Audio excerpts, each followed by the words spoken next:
Les forêts du Grand Est occupent une place centrale dans la région, couvrant 30% du territoire. Elles soutiennent une industrie locale, regroupant près de 11 000 entreprises et 55 000 emplois, et jouent un rôle crucial dans la cohésion territoriale. Mais ces forêts sont aujourd'hui sous pression. Entre les défis économiques, le changement climatique et la perte de biodiversité, leur gestion devient un enjeu majeur pour l'avenir. Face à ces défis, une question se pose: comment assurer la préservation et la gestion durable de nos forêts, tout en reconnaissant les nombreux services qu'elles rendent à la société? C'est pour répondre à cet enjeu que le projet Perceval a vu le jour en 2022. Perceval est un programme de recherche innovant porté par un collectif de chercheurs et d'acteurs locaux. Son objectif, structurer un marché des services écosystémiques forestiers dans la région Grand Est. Partons à la rencontre de Serge Garcia, directeur scientifique de Perceval, qui va nous éclairer sur les enjeux et les objectifs du projet. Alors Perceval, d'abord, c'est un acronyme qui veut dire perception et valorisation des services écosystémiques en forêt. Le but final,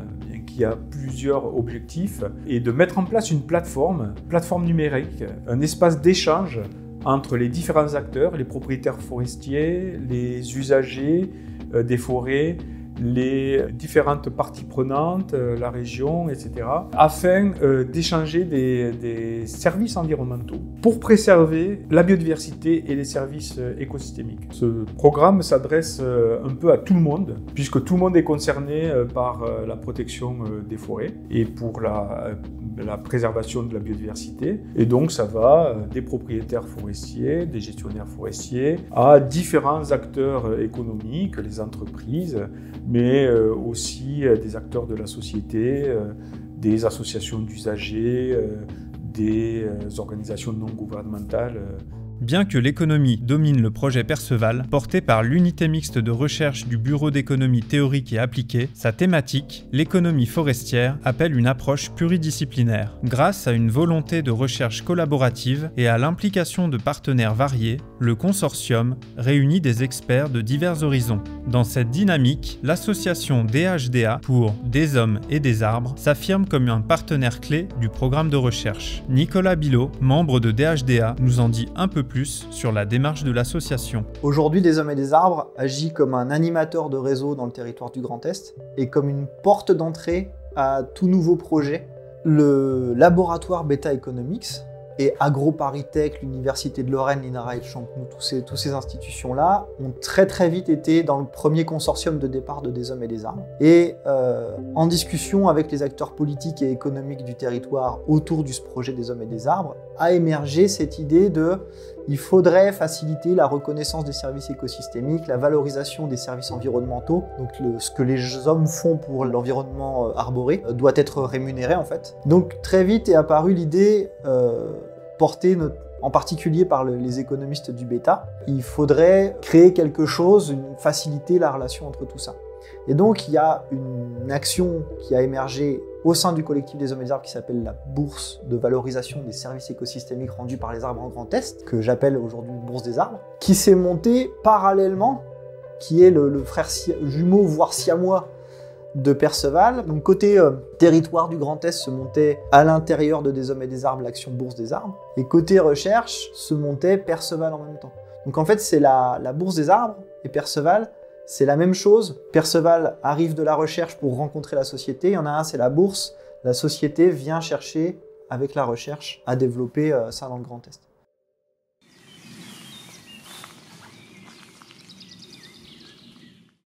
Les services écosystémiques forestiers, un concept encore récent, fait aujourd'hui l'objet de nombreuses recherches et discussions au sein des communautés scientifiques et techniques. Ils permettent de mieux comprendre et valoriser les multiples bénéfices que nous offrent les forêts, qu'ils soient économiques, environnementaux ou sociaux. Pourtant, dans la population générale du Grand Est, cette notion reste encore relativement méconnue. C'est pourquoi nous partons à la rencontre de Claude Michel, membre du consortium Perceval et responsable du pôle nature et biodiversité du parc naturel régional des Ballons des Vosges, afin de mieux comprendre de quoi il en retourne. La forêt nous rend des services, et elle rend des services un peu à tout le monde.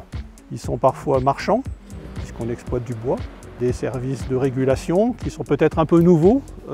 Aujourd'hui, on se préoccupe un peu du rôle des forêts en termes de conservation de l'eau, de la rétention d'eau, de la protection des sols. Des services aujourd'hui qu'on peut considérer comme récréatifs. Elles permettent le développement de pratiques de loisirs. Elles sont très appréciées. Des espaces de respiration pour le public qui en profitent les dimanches s'il fait beau. Ça peut être une certaine fraîcheur en été ou des beaux paysages comme en ce moment au printemps où effectivement la nature est en train de reprendre ses droits. Elles inspirent des photographes, des peintres. Elles ont inspiré aussi par le passé, elles inspirent aujourd'hui, elles inspireront peut-être demain, même si les forêts pourront peut-être changer. Pour résumer, les services écosystémiques forestiers sont classés selon 3 familles. D'abord, les services d'approvisionnement. Ce sont les ressources que la forêt nous fournit, comme le bois, mais aussi des produits non ligneux, tels que les plantes aromatiques, certaines substances naturelles, ou encore des molécules utilisées en pharmacie ou en cosmétique. Les services de régulation. Ils désignent les rôles que joue la forêt dans l'équilibre des écosystèmes, comme la stabilisation des sols, le stockage du carbone ou la qualité et la régulation de l'eau. Enfin, les services culturels. Ils renvoient à tout ce que la forêt nous apporte sur le plan récréatif et émotionnel. Cela va des activités de loisirs, comme la randonnée, à l'inspiration, la détente et le bien-être qu'elle procure. Prenons l'exemple de la régulation de l'eau. Les forêts jouent un rôle clé en filtrant l'eau de pluie, la stockant dans le sol et réduisant les risques d'érosion. Grâce à leurs racines, les arbres agissent comme de véritables éponges. Ils absorbent l'eau de pluie, limitent le ruissellement et favorisent son infiltration dans les sols. Ce processus naturel permet d'alimenter les nappes phréatiques, de filtrer les polluants et de préserver la qualité de l'eau potable. En période de forte pluie, la forêt aide aussi à réduire les risques d'inondation en ralentissant l'écoulement de l'eau. Ce n'est là qu'un des nombreux bénéfices que nous procurent les forêts. Pour résumer, respirer un air pur, boire une eau filtrée par les sols forestiers, se promener sous les frondaisons, la forêt nous rend d'innombrables services, souvent sans que nous en ayons conscience. Ces bénéfices, pourtant indispensables au bien-être humain, sont ainsi appelés services écosystémiques.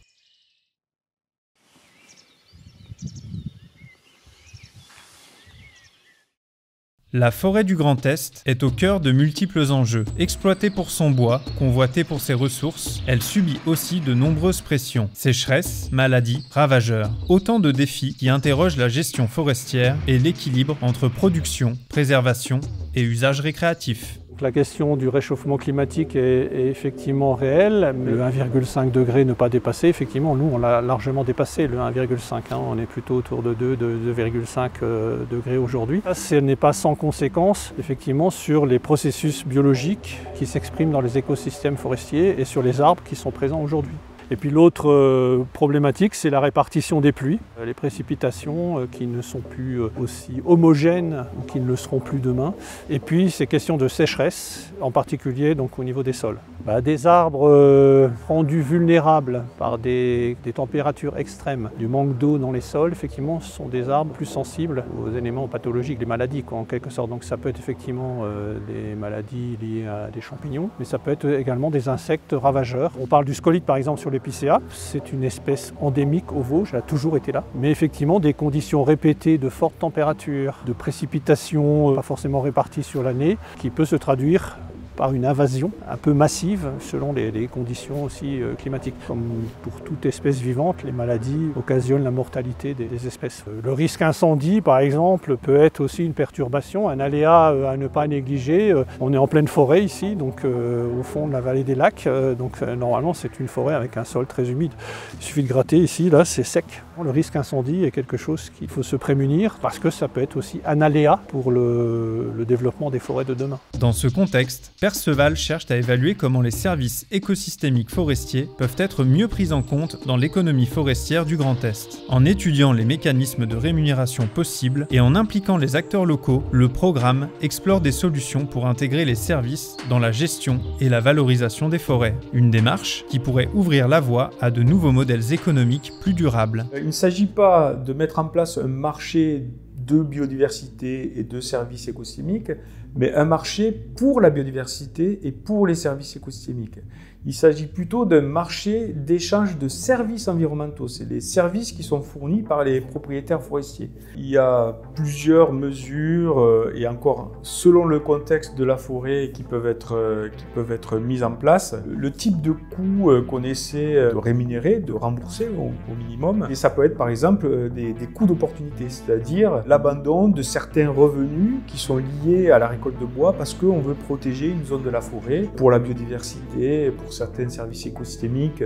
Il est avantageux de laisser des arbres sénescents, c'est-à-dire qui vieillissent, qui dépérissent. On ne va plus toucher aux arbres qui sont autour. Donc c'est ça, la perte de revenus des propriétaires forestiers qu'il faut au moins financer. Mais aussi un certain nombre de mesures qui peuvent aider à favoriser certains services. Si je reviens sur la biodiversité, ça peut être la mise en place d'une zone humide. Ça, c'est des travaux qu'il faut financer et qu'il faut rembourser, des travaux, y compris du travail, du vrai travail de forestier. Ça peut être aussi la mise en place de chemins de randonnée, parce qu'il y a une grosse demande depuis surtout la période de Covid, aller se ressourcer dans la forêt pour le bien-être humain. Et donc tout ça c'est coûteux et c'est pour ça qu'il faut réunir les gens sur un espace comme cette plateforme pour qu'on puisse discuter ensemble de quels sont les projets à financer et qui soient finalement gagnant-gagnant. Alors que ces modèles économiques sont explorés pour encourager une gestion forestière durable, l'objectif final du projet Perceval va au-delà de la simple théorie. Le projet vise à créer une plateforme d'échange des services environnementaux spécifiquement adaptés au territoire de la région Grand Est. Serge Garcia nous éclaire davantage sur le rôle et l'avancement du projet de cette plateforme. La première étape, c'est lister les acteurs sur un site web de façon à ce qu'on connaisse qui sont ceux qui sont capables de proposer des projets forestiers, quels sont les financeurs potentiels. On met en connexion en fait ces différents acteurs et ensuite ce qui va se passer, c'est que les acteurs vont proposer des projets forestiers. Alors ça peut être directement les propriétaires forestiers. Voilà, moi dans ma forêt, j'ai envie de faire ça. Est-ce que, par exemple, une zone humide, est-ce que quelqu'un serait prêt à financer ce projet pour m'aider à le mettre en place? Et donc trouver de l'autre côté qui c'est qui est demandeur, qui c'est qui veut financer ça. Mais ça peut être aussi directement une demande de la part d'usagers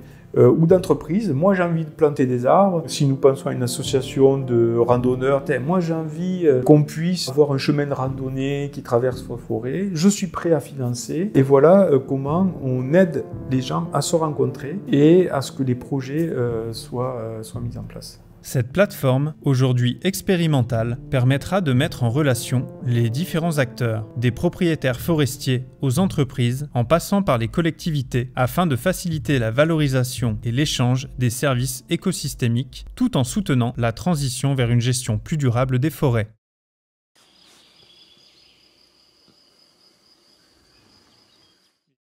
Après avoir évoqué l'objectif final de Perceval, à savoir la création d'une plateforme d'échange des services environnementaux, il est essentiel de comprendre comment les chercheurs travaillent pour y parvenir. Comment collectent-ils des données? Quelles méthodes utilisent-ils pour analyser les services écosystémiques et comprendre les besoins des acteurs du territoire? Alexandra Niedzwiedz, responsable du volet de gestion des données du projet Perceval, répond à nos interrogations. Dans le cadre de Perceval, justement, moi j'ai en charge le volet dédié aux données, à la conception des bases de données, à la coordination des enquêtes. Donc j'aide un petit peu les chercheurs des autres volets de recherche à collecter les données de la manière adéquate en respectant la réglementation en vigueur, notamment le RGPD pour les données à caractère personnel. Et puis j'essaye de faire en sorte que les données soient dans le futur, qu'on puisse facilement associer les différentes bases de données les unes avec les autres et qu'on puisse facilement les valoriser par la suite. Donc c'est-à-dire que s'assurer que les données soient documentées, que tout soit bien explicité, de manière à ce que les données soient compréhensibles, utilisables,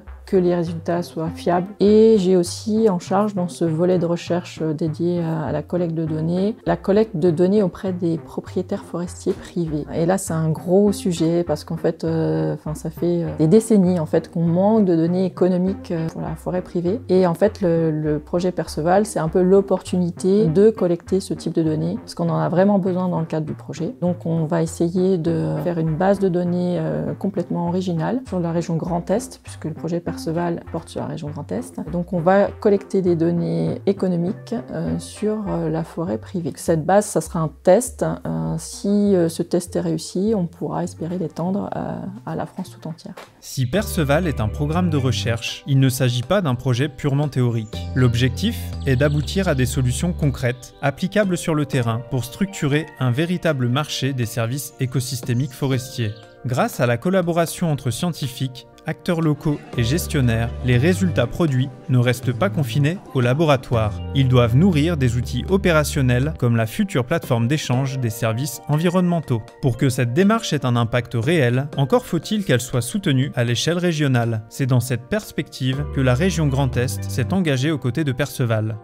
Si la région finance à 50% le projet Perceval, l'autre moitié provient de l'Institut national de recherche pour l'agriculture, l'alimentation et l'environnement à travers le programme TETRAE. TETRAE est un programme de recherche national cofinancé par INRAE et 8 régions françaises qui accompagnent les transitions agricoles, alimentaires et environnementales en intégrant pleinement la dimension territoriale. Son objectif, soutenir des projets ancrés dans les réalités locales et co-construits avec les acteurs du terrain.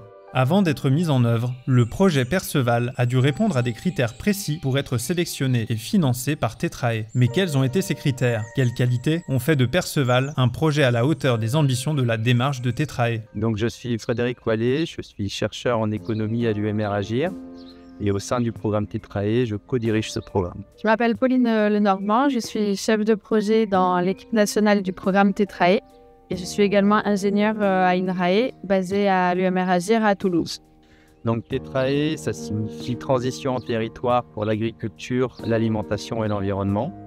C'est un programme qui est cofinancé par 8 conseils régionaux et par INRAE et qui se déroule de 2022 à 2027. TETRAE implique 8 régions, 19 projets et ce qui représente environ plus de 300 partenaires de terrain et à peu près 520 acteurs scientifiques. Le programme TETRAE se structure autour de 3 thématiques transversales. Les collectivités locales sont un partenaire clé du programme TETRAE. Elles représentent d'ailleurs près du tiers des partenaires de l'ensemble du programme. Nous avons une thématique qui concerne la gestion durable des ressources et la bioéconomie. Dans cette thématique se trouve notamment le projet Perceval. Alors, le projet Perceval, c'est d'abord un projet qui est très important pour INRAE et également pour la région Grand Est. Le partenariat s'établit avec un territoire d'innovation, c'est-à-dire un dispositif institutionnel qui préexistait au lancement du projet et qui associe une association des Hommes et des Arbres, le PNR du Ballon des Vosges et qui entre en collaboration avec les équipes de recherche d'INRAE en Grand Est.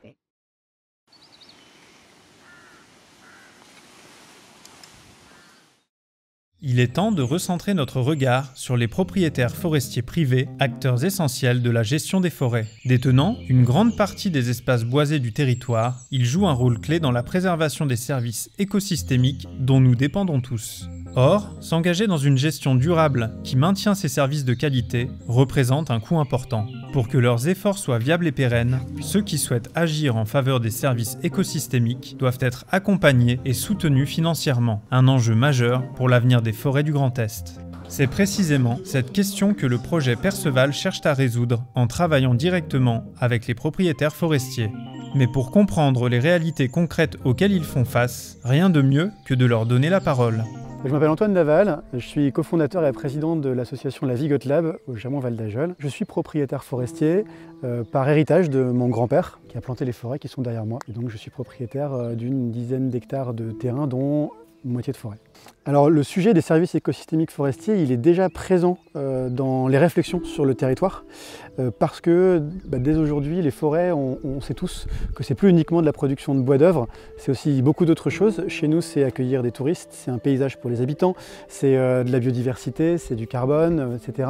Et c'est aussi, on a des forêts qui sont déjà malades depuis un certain temps, touchées par le scolyte, le changement climatique. Et donc, on voit bien que les gérer, demain, ça va être différent d'hier et que le bois ne paye peut-être plus la forêt. Ça, c'est le premier point que tout le monde partage. Par exemple, mieux retenir l'eau, éviter les crues en contrebas d'un bassin versant parce que le couvert forestier est de meilleure qualité. Ce serait logique que les terrains en aval, les villes par exemple, qui sont impactées par les crues ou les sécheresses, rémunèrent et qu'on puisse s'appuyer sur un marché. Les services écosystémiques pourraient être rémunérés pour l'action, la bonne pratique qu'on va mettre en œuvre qui nous coûte et ne nous rapporte rien. Il est clair que pour être convaincante, cette démarche, elle doit avoir ces formes de garanties et de process assez lisibles et clairs pour les propriétaires forestiers pour qui ça va être compliqué de s'inscrire dans une énième dispositif ou une énième démarche, surtout s'il y a plusieurs dispositifs pour financer plusieurs services écosystémiques. Donc il y a clairement un enjeu de simplicité et de lisibilité et de garantie de ces paiements. On voit bien aussi que peut-être certains services vont être difficiles à quantifier. Comment va-t-on savoir que si on s'est engagé à ne serait-ce que de stocker du carbone dans le sol, par une meilleure pratique, on a vraiment stocké ce carbone? Est-ce qu'on a vraiment augmenté la rétention de l'eau? Enfin bref, c'est des sujets qui ne sont pas toujours faciles à quantifier, qui coûtent d'ailleurs sûrement à quantifier, peut-être autant que ce qu'il coûterait à acheter. Donc voilà, il y a sûrement encore une clarification des arguments à apporter sur comment ce suivi, cette mesure va pouvoir être mise en place. C'est précisément pour cela que le projet Perceval existe, pour aider à concilier gestion durable et viabilité économique.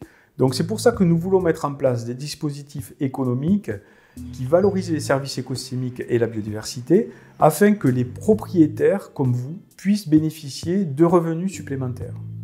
Et l'objectif, c'est bien de concilier cette valorisation avec une gestion forestière durable, qui permet de maintenir un certain niveau de récolte de bois, un matériau renouvelable, tout en préservant la biodiversité et en répondant aux enjeux climatiques.